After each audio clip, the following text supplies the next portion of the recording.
I believe many such events in quick succession not only demonstrate that there are things happening in this sector of the economy, and there I think the facts speak for themselves, but also these events send a very strong message to the outside world as to where we stand and in which direction we are moving. This year we've had more than 20 award categories, including recognition to PhD thesis from FIPI students, chapters in these new areas. I sometimes get worried because when I attend these awards I find the same familiar faces, but that's not to underestimate the importance of the award.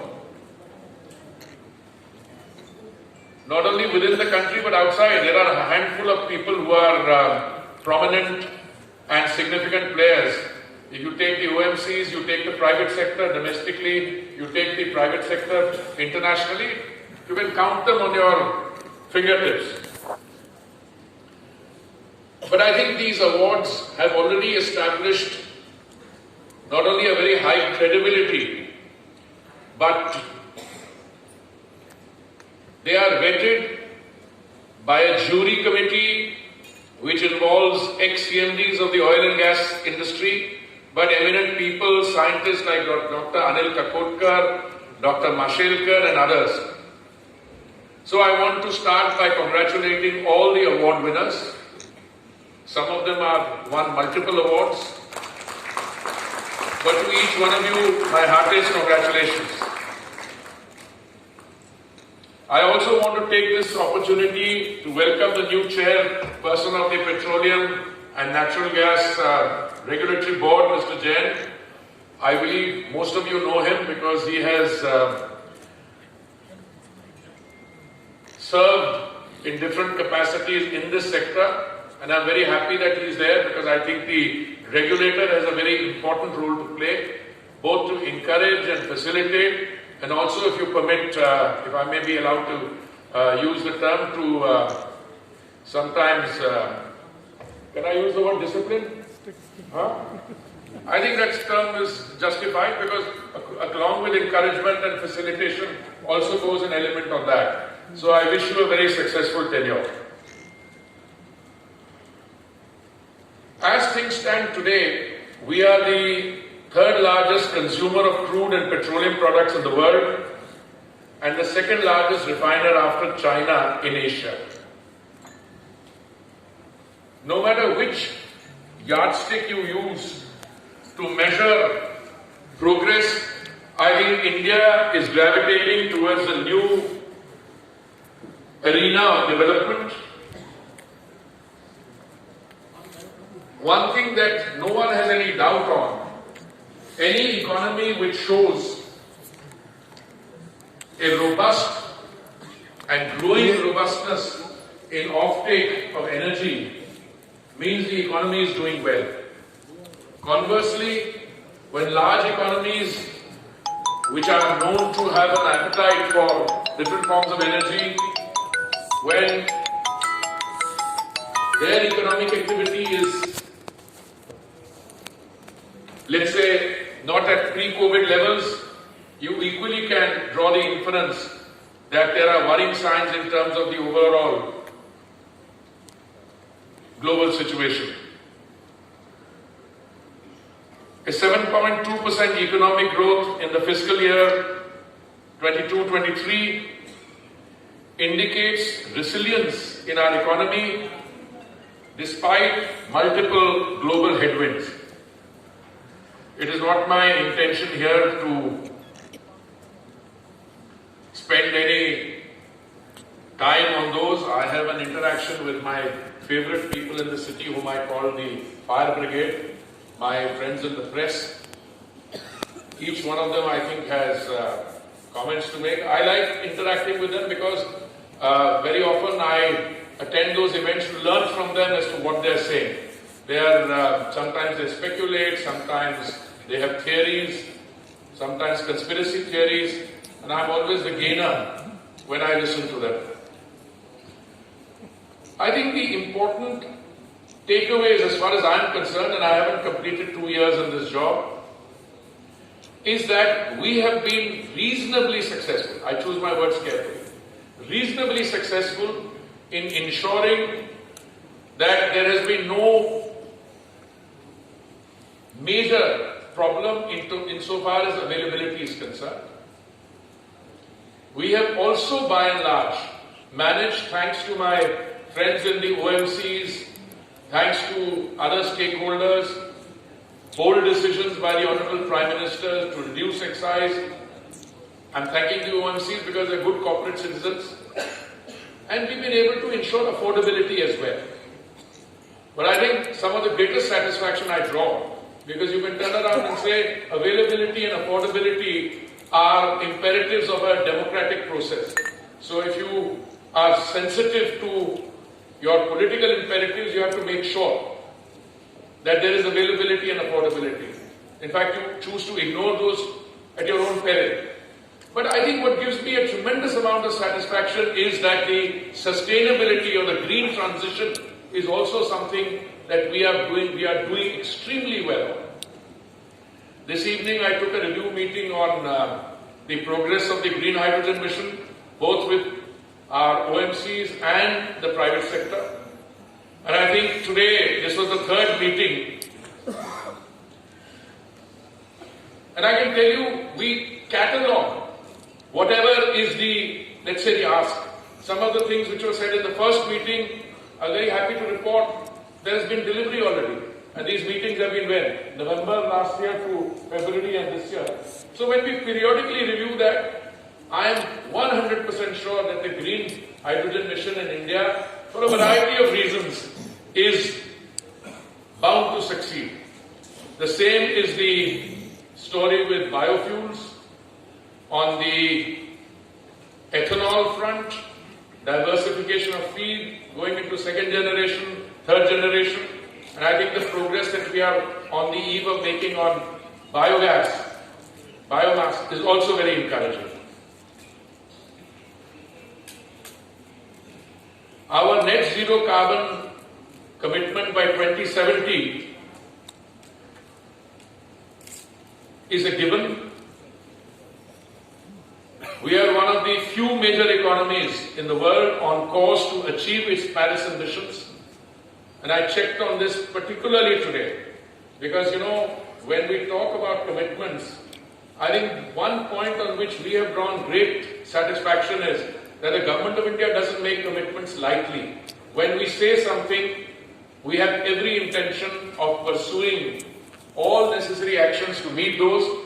I'm very happy that my friends in the sector, they've got commitments on net zero by what, 2040?